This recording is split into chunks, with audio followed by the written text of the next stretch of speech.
To bring us the latest in the war against COVID-19. What's happening where you are, Kevin?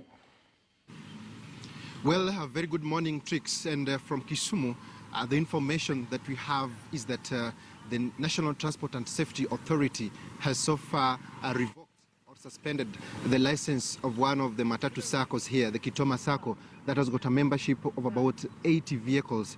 This is because they contravened the war on COVID-19 spread, and to be more exact, there was no social distancing in these particular vehicles. Remember, on the 20th of March, that was on Friday this year, the National Emergency Response Committee on Coronavirus gave directive on social distancing, and the PSV vehicles were supposed to ensure that there is some reasonable space between the passengers in the various public service vehicles.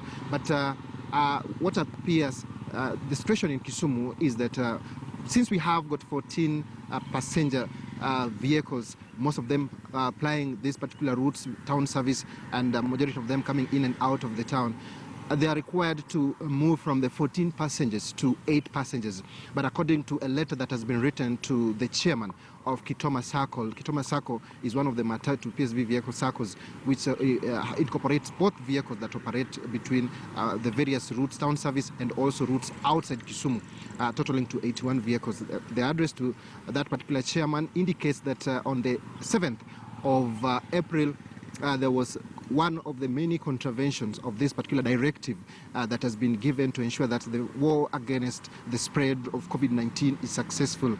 And the chairman is being informed that because of that contravention, then the license has since been suspended until further notice. But apart from that, the National Police Service also informed me, and that was the Kisumu County Commander, Mr. Ronson Lolmodon, that apart from the Kisumu SACCO, we also have Lake Bell SACCO that is also implicated in this particular contravention of the social distancing in public transport. So as at now, the National Transport and Safety Authority is also reviewing the complaint from the National Police Service, which is charged with the responsibilities of ensuring that these directives are adhered to the letter. So Lake Bell SACCO could also get such suspension of its license, and Lake Bell SACCO, according to the information that we've got from the National Police Service, has got a membership of about 120. So this will mean that about 200, over 200 vehicles will be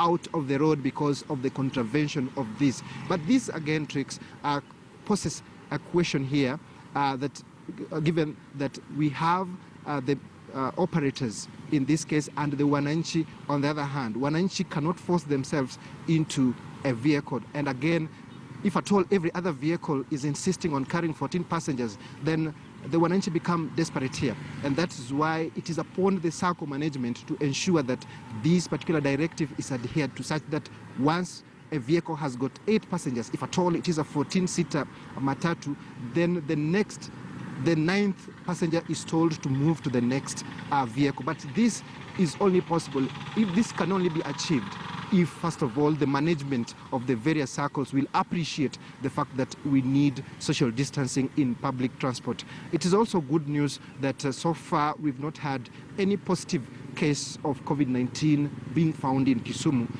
and that is why the leadership here is trying to put a raft of measures to ensure that we don't have such a scenario here, such a scenario in this particular city. Remember, we've also had cases of open-air markets with numerous people coming in and out of them. And in matters transport, this is one area where stringent rules are being applied to ensure the safety of everyone on board, Trix.